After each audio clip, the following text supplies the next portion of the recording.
Oh, hey, sorry about that. I'm underneath this car of my daughter's. I've got the whole rear end, back axle, struts, and everything off of this thing. And right now I'm repairing some brake lines. So, you know, I haven't had much time to hunt or make videos. But I did finally make one. And this video is on how to pick a rifle style for the new hunter and how to pick a cartridge and chambering in that rifle for the new hunter. This video does go in depth and explains why I've picked a certain style of rifle that I recommend and how an individual can evaluate cartridges on their own using some resources. It's fairly long, it's fairly extensive. It took me a while to produce actually because of a lot of animations, and I hope you appreciate it. I'm going to get back to the brake lines. Oh, one hack. If you guys reload and you got a chamfer and deburr some brake line, a chamfer and deburring tool actually works pretty good for that when you're flaring brake lines. So, anyways, I'm going to go back to work. Enjoy the video. Enjoy your time. Don't work too hard and get out in the woods. See ya. Ouch. Damn it.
This video is meant to evaluate the best style and cartridge for a new hunter or the still hunter. In order to assess these requirements, we're going to go through two categories. The first one is a category of handling. We're going to look at a rifle's style and design that make it easy to carry. Since the rifle will be carried for 10 hours a day, we need a rifle that's moderately light. And then also that rifle style and design needs to be quick. The second category we're going to evaluate is that this rifle has to be able to shoot well. In order to shoot well, the cartridge and design of the rifle have to be accurate themselves. They have to be easy to control, both the weight and recoil. And then they need to deliver enough energy and velocity on the target at the distance we expect to encounter them. Let's first talk about the rifle style in regards to handling and shooting.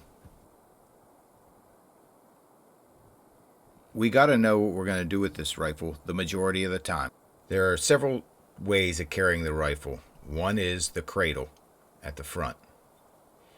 You can also cradle the rifle under your arm. This is the most common way I carry my rifle, both across the front and under the arm, but you can also carry it at your side. I usually keep the rifle on my downhill side, and I'll show you why here shortly. But you can carry it on your left or your right. For me, that would be my off side, and then my firing side, which is my right. Here's an example of where I carry my rifle on my downhill side. If I were walking along and slip, and my rifle is on the downhill side, I don't fall onto my rifle. I can keep a handle on it, keep control of it, and keep it up in the air, and in this case, keep it from getting clouded and plugged with snow. Okay, here in the front cradle, I want to show you another consideration for the rifle, and that is its position and operation of the safety. Here you can see I'm able to take the safety off and put it on fire easily, as well as monitor it to make sure the rifle's on safe when I'm carrying it. And lastly, that safety in your hand position needs to be placed where it can be quick when needed. Now we've seen how the rifle is carried and used in the field. Let's talk about a style that meets those requirements. The requirements of being easy to hand carry and quick to get into action. You're going to see that this is the classic sportsman style rifle. There are several things about this rifle that make it good for the average hunter. First, let's talk about the barrel. The barrel should be of a moderate length, about 22 inches. That doesn't give up too much of the cartridge velocity, and it doesn't add increased length, which make it difficult to maneuver through timber with. It should have a moderate profile. That profile makes that barrel not too heavy and not too light. This example lacks a suppressor. The reason it lacks a suppressor is because that would add extra length to the barrel. Now it's true I could cut the barrel and thread it for a suppressor to make the overall length around 22 inches, but then I would be reducing the overall barrel length and losing a lot of my ballistic capability from my cartridge. It also doesn't include a brake because walking through the woods still hunting with ear protection in isn't very practical. And putting ear protection in after game is jumped or stood up also is not very practical. I'm going to talk about the forend on a sportsman's rifle. There's a reason this thing is very comfortable to carry all day long, and it's because from the tip to the trigger well, it's smooth, especially around the magazine well. A good smooth magazine area makes the rifle easy to carry at its balance point, and a smooth magazine area can be achieved with either a removable magazine, a hinged floor plate, or an internal magazine, all of which are handy in the field. The position of a safety I find most convenient is on the tang of the rifle at the top of the grip. It can also be at the rear of the bolt on the right hand side. Both of those positions allow you to keep your thumb on them to check to make sure the rifle is on safe while you're carrying it, and to select it to fire whenever you're ready to shoot. It can be a 2-position or a 3-position safety. Both can be used quickly, easily, and safely. The grip of the rifle you'll see is smooth and curved with no abrupt drop. With a quick drop in that small of the stock makes it very inconvenient to cradle in your arms either at the front or the side. When it comes to the stock, you basically have 2 choices. Your first choice can be synthetic. Synthetic's very durable, but as far as stylish, it's kind of bland. And it can be too light, which adds to felt recoil. A wood stock is the classic design. It adds a lot of character, especially after it's gained some scratches and dents, but they do require a lot of maintenance, and wood stocks can move and touch your barrel and affect the flight of your bullet. The overall weight of this rifle should be between 6.5 to 8 pounds without a scope. That'll give you a 7.5 to 9 pound rifle with a scope. I think this is a good compromise between weight and stability. Especially for the new hunter, a light rifle may telegraph all your bad form in your shooting style, as well as a light rifle will also introduce more felt recoil. A rifle is made up of metal parts. Those metal parts need some protection. There's basically 3 choices you have in this sportsman's rifle for protection. The first one is the classic one, and that's bluing. Bluing is a decent protection as long as it's done properly. I have seen cheap bluing rust really quickly. Cerakote is another option. It's very durable, but to me, the flat finish of that coating doesn't look very good cosmetically. And then the final is stainless steel. Stainless is very durable, but I've heard people complain about barrels that are quite finicky and won't shoot a wide variety of ammunition out of a stainless barrel.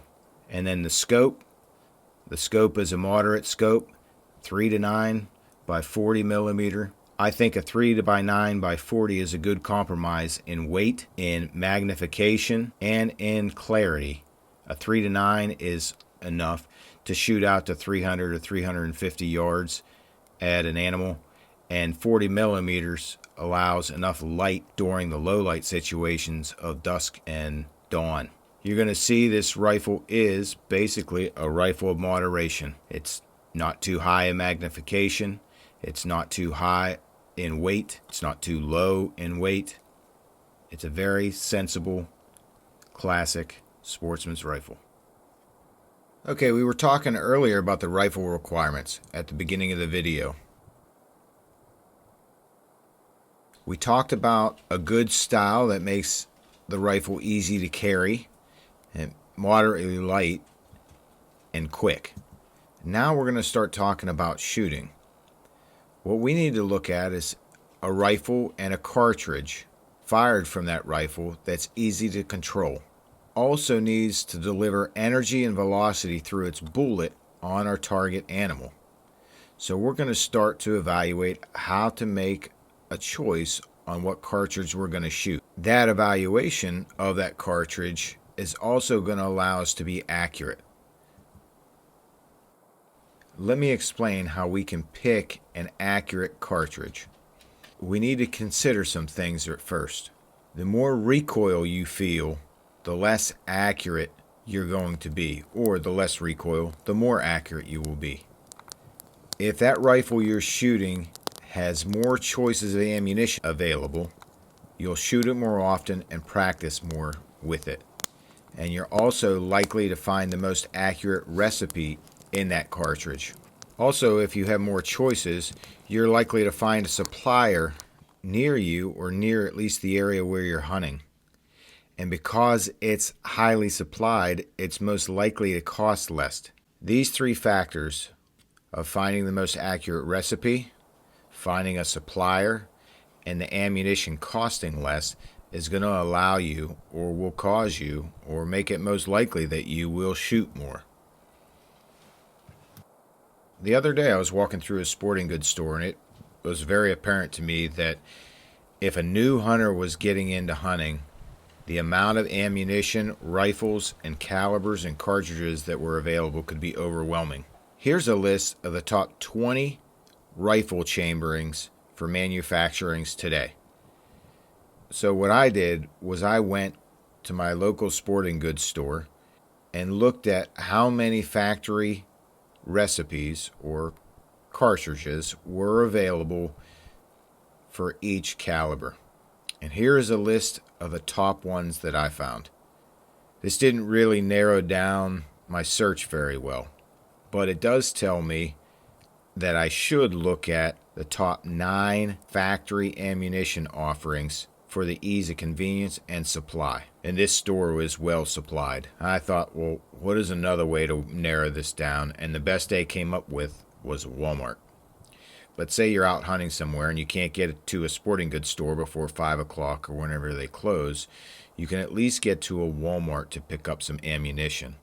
And because of their buying volume, ammo is usually cheaper at Walmart. I don't like going there. I'd rather go to my locally owned sporting goods store. But if I can't, I'm going to go to Walmart. And I went and looked at what factory cartridges were offered there and how many recipes were offered. And I came up with this list. So then I decided I would take the top 4 in each list and start to evaluate them.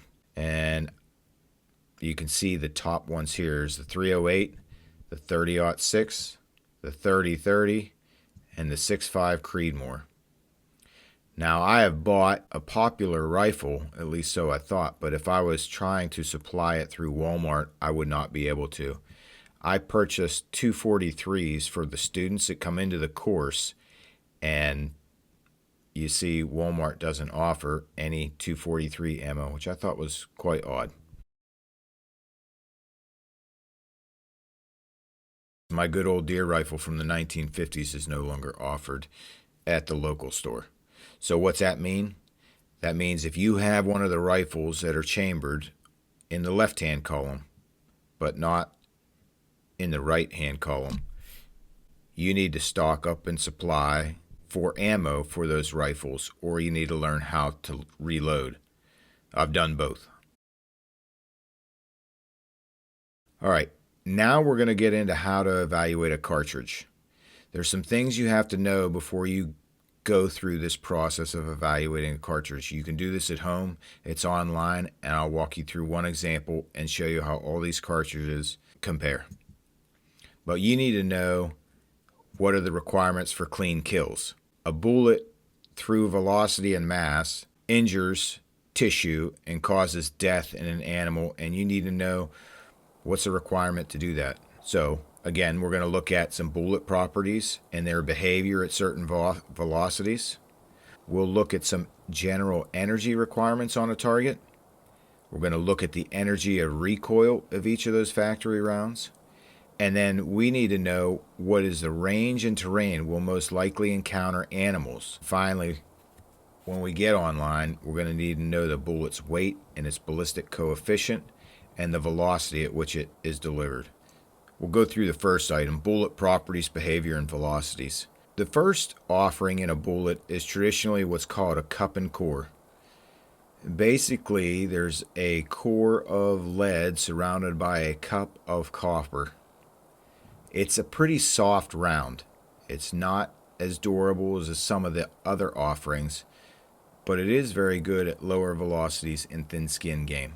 There's another type of bullet that's offered out there called the monolithic or the copper bullet. These are often hard, which means they're durable at high velocities and on tough game. It expands at a high velocity, and not every round will do this, but just like the cup and core is too soft, a copper can be too hard. And if you look at this illustration, this is a common copper bullet showing its properties or its characteristic at 2,800 feet per second, 2,300 feet per second, and 1,900 feet per second. And I can say that I've had that last property occur. I can also say that I had those bullets perform very well. Another category is what I call the divided core. The core and the jacket can also be chemically bonded. These are a pretty good compromise. They have a nice soft nose that mushrooms at low velocity, and then that mushrooming is stopped by that partition or the chemical bond. These work at a pretty wide range of velocities, and if they fly out of the rifle well, I have found that they perform very well, meaning if they're accurate out of your rifle, they perform well. The copper bullet and these partition or chemically bonded bullets usually do come at a premium price. To summarize, the cup and core is fragile at high velocities and on tough game. It can fall apart or blow apart. These are good for thin skin game. The monolithic or the copper bullet is tough, but it could fail to expand at a low velocity. Because they are a tough bullet, they're good for tough games such as elk, moose, and brown bear. And then the final category, the divided core, expand at low velocities, and they have the toughness for a high velocity impact. These are good for thin skin and tough game animals. All right, so we know what type of bullet works best at certain velocities and what type of game. Now we need to know how much energy in that bullet need to be delivered to different types of animals. Antelope, deer, and black bear, a good rough estimate, is that they require 1,000 foot-pounds of energy when they reach the target. Elk, moose, and brown bear require 1,500 foot-pounds as a general rule.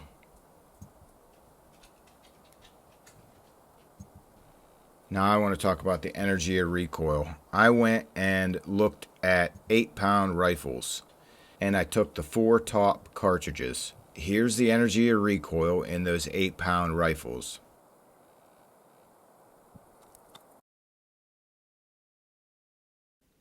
I'm going to go through one example of how to evaluate the ballistic characteristics of a cartridge online.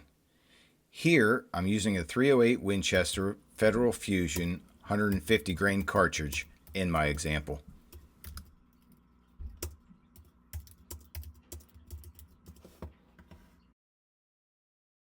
Typically, when I'm doing this, I'll go to the manufacturer's website to get their data.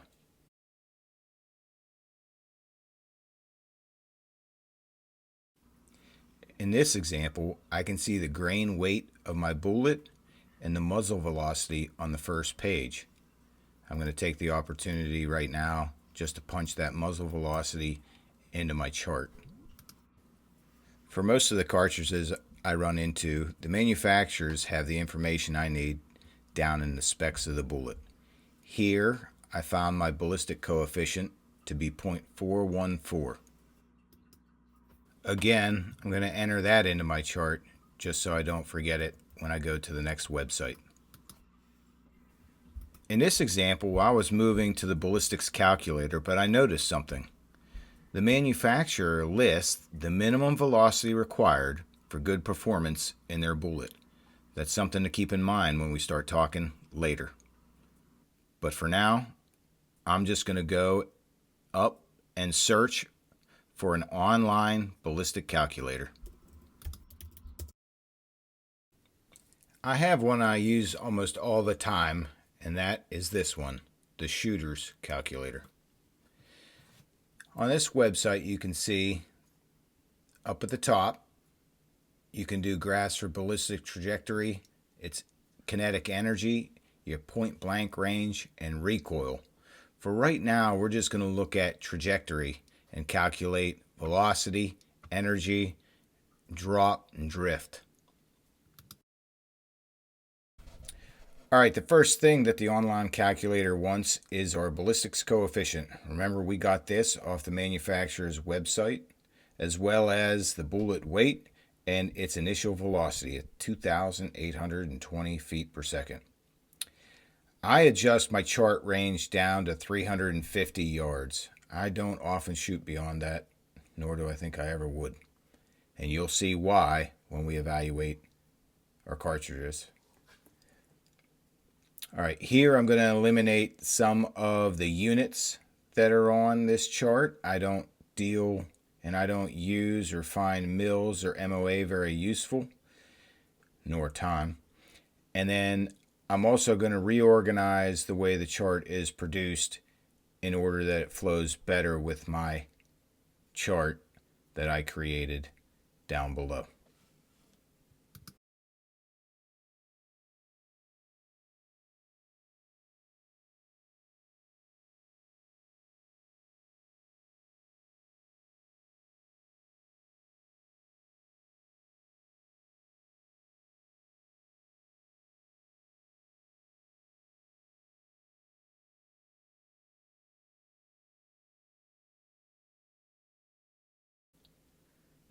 Once everything's reorganized, I'm going to go ahead and click Create Graph. Now the first thing that pops up, other than that underwear, is a chart that shows the trajectory of the bullet fired from the rifle. That's okay to look at, but the more important and more useful item is this chart here that has all my velocities, energies, drops, and drifts. And what you see happening right now is I am entering the information in, I'm rounding it to the nearest tens and putting it into this chart. And I think we're just going to fast forward through this because after about a 5-second glance at the chart produced by the calculator online, you can see what information I'm going to enter into the chart that I created by myself in order to compare cartridges.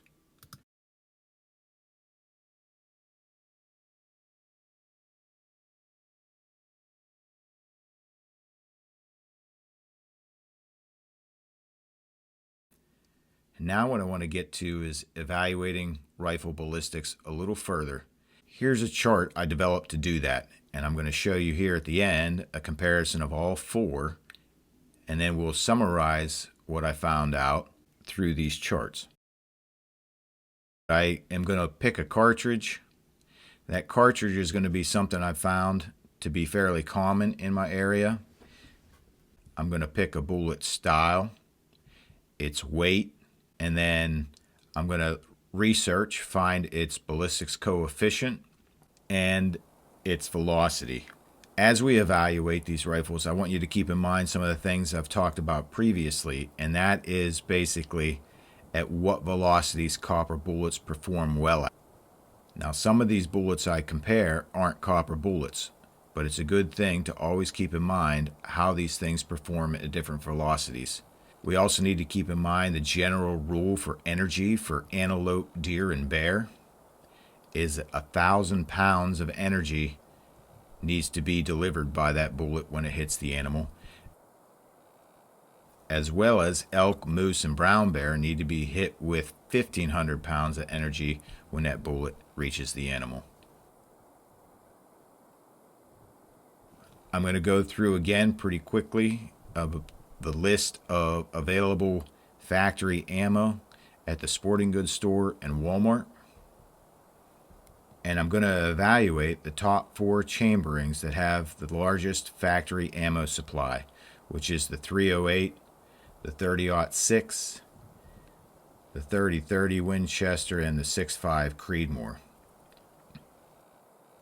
Okay, here's a chart comparing the 4 common chamberings for rifles in my area. And remember certain things about this. This is geographically, this is what's popular in my area. Number 2, I've picked bullets that are popular out of these rifles. That doesn't mean I can't get better capabilities out of these rifles by changing the bullet or the ammo load, which would then give me a different ballistics coefficient or a velocity. But I've picked common ones and popular ones in my area to compare. Also keep in mind what distance I'm most likely to meet game in timbered areas.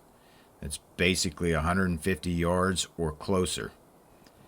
Here I'm going to pull down some information from the chart to make it easier for you to see when I compare the bullets' velocities. I'm using a threshold of 2,100 feet per second for those velocities. And remember, that really only applies to copper bullets. I'm going to compare the energy and how far out a rifle can impact elk with enough energy and deer based on these bullets and loadings. Keep in mind that can change with your bullet and loading. And then I'm going to look at and compare how far out the bullets will drift more than 8 inches. And I picked 8 inches because that's the size of a deer vitals.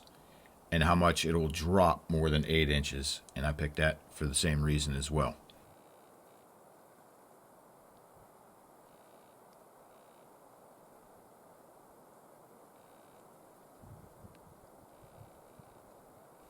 The .308 maintains a velocity of greater than 2,100 feet per second out to 350.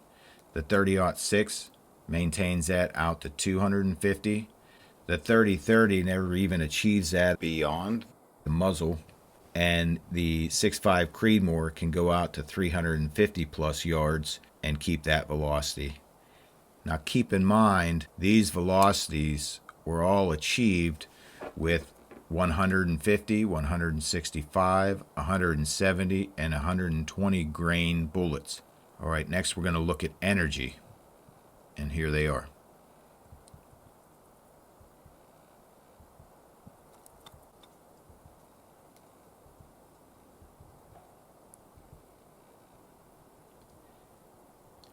All right, drifting larger than a deer's size vitals.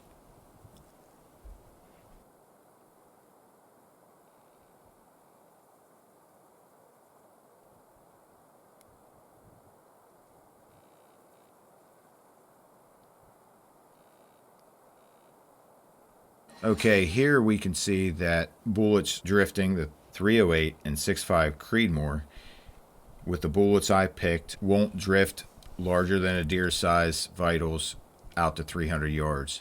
The 30-06 with a little bit worse BC in the bullet I picked will maintain less than 8 inches of drift out to 250, and then the 30-30 is 150. Now, this drift was based on a 10 mile per hour wind at 90 degrees, so it's a direct left or right wind at 10 miles an hour.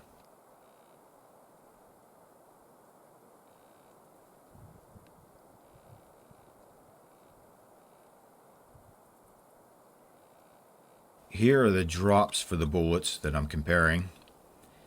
And you can see the numbers there at 250, 200, 150, and 250 for the 308, 30-06, 30-30, and 6.5 Creedmoor. This I don't put as much stock in because I'm going to show you later on how to extend that range where we can achieve more distance in our flight where we drop less than 8 inches at those ranges listed in that right column. Keep in mind it's the bullet's ballistics coefficient and the velocity at which it flies that determines these flight characteristics. That can change with different manufacturers' ammo.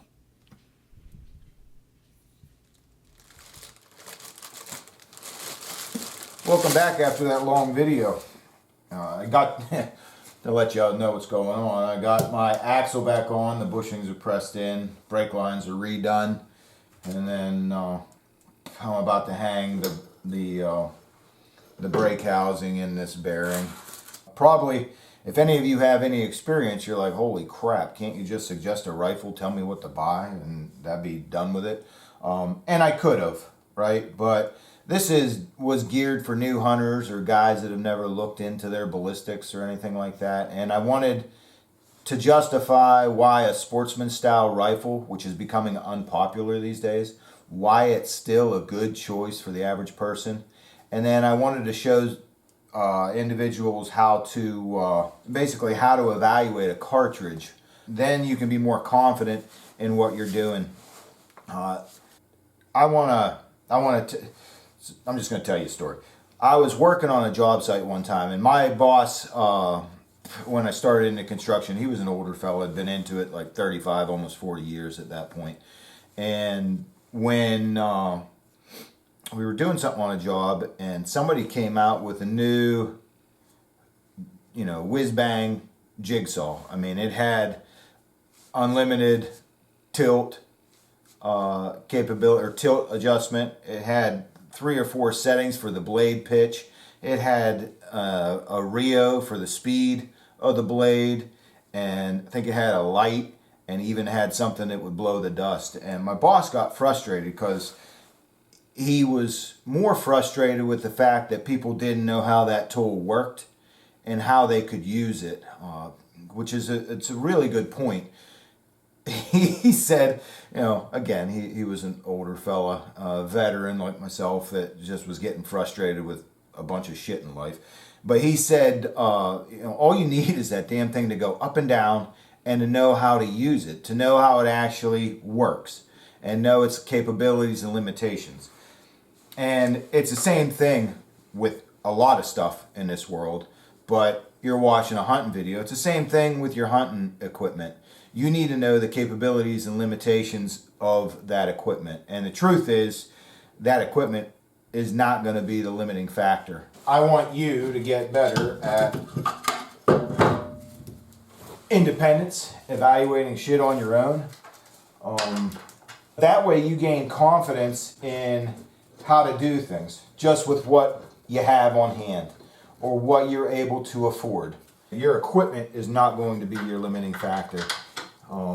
It's going to be your job, like your knowledge of game in the field. Having knowledge like just, that I was giving you in the video and stuff also allows you to avoid, and it gives you the confidence to avoid a bunch of gear obsession. And I get it. I fight it myself. I hopefully give you some confidence where you can go do something more productive, whether that's something with your family, something geared towards your pastime of hunting, or pick up a new hobby. So some of you may have said, well, after all that, how come you didn't tell me what you recommend? And that was intentional. I want you to make up your own decisions. and to make up your own mind. But if you want my opinion, so if you ask me today, and what do I own, I'm going to tell you right now, I own a 30-06, or I own several 30-06s, two 30-06s, and I own several 243s that the students shoot. Now, the 30-06s, I bought that because that's what I was familiar with when I was young. My dad had 30-06s, my brother had 30-06s, my brother-in-laws had that, and it's just something I was used to. And I had to choose today. Most importantly, you have a lot of ammo to choose from, so you can pick an accurate load. It's a 6.5 Creedmoor today if I was going to get it. And I would get it in a sportsman's rifle. I wouldn't care if it had the ability to mount a suppressor. I'd be more concerned about being able to get a magazine well, or an area for the magazine that was flush with the stock. Some of the 6.5s and all the chamberings and stocks these days have a magazine that protrudes down about half an inch or more. It's uncomfortable to carry all day long. You know, that's all there is to it, and you don't want to walk with it slung. So that's, unless it's after hours. Yeah, come in. Want to say hello? He doesn't have a 6.5 Creedmoor. I need one. No, you don't think you do? If I was going to hunt the West and big game like elk, I'd get a 308. If I thought I was going to hunt, well, we'll just leave brown bear out of it because I'd get a bigger caliber for that, and I'm never going to hunt them. I don't have the money for that. After the video, even if someone was a critic, they can't say that you don't know how to evaluate a cartridge based on its capability, based on its characteristics, which was my main goal. I wanted to give you some knowledge, give you some confidence, so that you can start to, I don't want to say believe in yourself, but believe in your system and start to develop your own unique style, so you can go out and just enjoy nature. You can get caught up in trying to please other people and doing it their way, that it doesn't match your style, and it certainly isn't very fun at that. Not that it's not fun, but you're just not yourself. So you got enough to do what's needed to go out and get stuff, and just go do it your way. You know, but do it your way with some knowledge, if that makes sense. The knowledge then is going to allow you to step out in the woods with confidence, and your ability to maneuver in the woods, read game animals, and take some chances, get a payout, you know, in the way of taking game home. That's all going to get developed through time in the woods. Agree with it, disagree with it, do it my way or their way, or more importantly, or better yet, do it your way. And just step out in the woods with confidence, knowing that after I teach you some more stuff, you're going to get close enough to game, you're going to get opportunities, you're going to make mistakes, you're going to be all right, and you're going to get out there and explore your nature. I don't know if anybody ever's picked up on that yet, but basically that doesn't mean explore nature, that it means explore your nature. Explore the way you are. Develop your own style. You know, you got ancestors here that knew how to hunt and fish. It's in your DNA. You can do the same thing. Dang it. On the next video, what we're going to do is go through, and we'll mount a scope on one of my rifles. I'll modify it, and then we'll go through, and after that, when we get that all done, we'll go out to the range, bore sight it, and evaluate some cartridges. And I'll teach you some fundamentals the way I learned in the Army. But until that point, oh yeah, you can check out my social stuff at Woodlander Group on Instagram, Facebook, and then woodlander.guide on the World Wide Web. Until then, remembering why I said it and how I said it, get outside and explore your nature. You guys have a good day. Be safe. Be good.